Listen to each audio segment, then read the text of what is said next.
प्रधानमंत्री नरेंद्र मोदी 22 मई को राजस्थान के दौरे पर जा रहे हैं और जहां से देश भर के 103 अत्याधुनिक सुविधाओं से लैस रेलवे अमृत भारत स्टेशनों का उद्घाटन करेंगे। राजस्थान के देशनोक, बूंदी, मांडलगढ़ और गोगामेड़ी स्टेशन का उद्घाटन प्रधानमंत्री नरेंद्र मोदी करेंगे। इसके अलावा सभी स्टेशनों का उद्घाटन वर्चुअल प्रधानमंत्री करेंगे।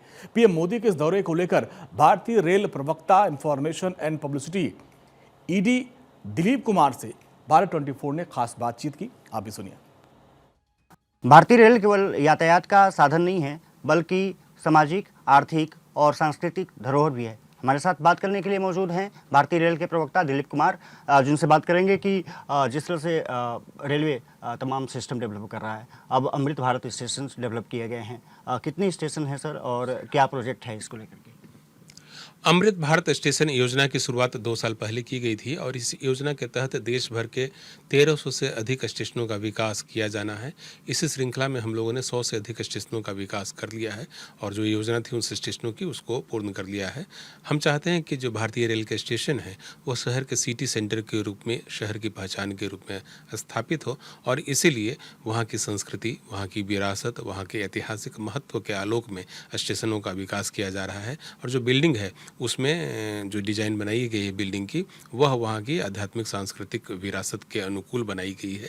दक्षिण भारत के स्टेशनों में से कई स्टेशनों पर हम लोगों ने द्रविड़ शैली में गोपुरम स्थापित किए हैं। पश्चिम भारत के कई स्टेशनों में जो कि सीमावर्ती क्षेत्रों में स्थित है, वहाँ पर जो पुराने दुर्ग बनाए जाते थे तो दुर्ग की शैली में उसको आर्किटेक्ट डिज़ाइन किया गया है। कई स्टेशनों पर जो टेम्पल्स के लिए जाने जाते हैं तो वहाँ के स्टेशनों का विकास वहाँ के टेम्पल के हिसाब से या वहाँ के जो वास्तुशिल्प है उसके आलोक में किया गया है। साथ ही यात्री सुविधाओं पर भी काफ़ी जोर दिया गया है, जिसमें अधिकतर स्टेशनों पर हम लोगों ने डबल साइड कनेक्टिविटी स्थापित की है, यानी कि शहर के दोनों स्टेशन के दोनों छोर से शहरवासी जो है स्टेशन में जा सकते हैं।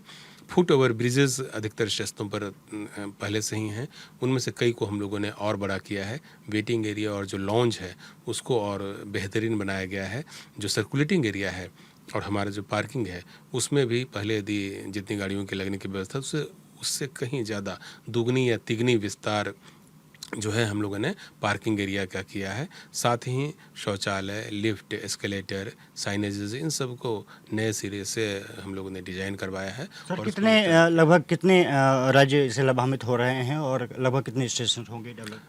अमृत भारत स्टेशन योजना के तहत पूरे देश के राज्यों के जो स्टेशन हैं उनको शामिल किया गया है और अभी जो स्टेशन बन करके तैयार हुए हैं उसमें असम राज्य के स्टेशन भी हैं, गुजरात के भी हैं, राजस्थान के भी हैं, तमिलनाडु, कर्नाटक और महाराष्ट्र के स्टेशन भी हैं, बिहार और बंगाल के भी स्टेशन हैं। तो पूरे देश में यह काम चल रहा है। जैसे पुदुचेरी का माहे स्टेशन डेवलप किया गया है, हिमाचल प्रदेश का बैजनाथ पपरोला स्टेशन जो है उसका विकास किया गया है इस योजना के तहत। चिदम्बरम, श्रीरंगम और वृद्धाचलम जैसे स्टेशन जो दक्षिण भारत में तमिलनाडु राज्य के हैं वह इस योजना के तहत विकसित किए गए हैं। वर्ल्ड क्लास की सुविधाएं हैं। बहुत बहुत शुक्रिया सर। तो ये थे दिलीप कुमार साहब। तमाम मुद्दों पर चर्चा की। साफ तौर पर है कि भारतीय रेल बदल रही है और उसकी सांस्कृतिक धरोहर को संजोने की कोशिश भी की जा रही है और इसीलिए प्रधानमंत्री जल्द ही इन स्टेशनों का उद्घाटन करने जा रहे हैं।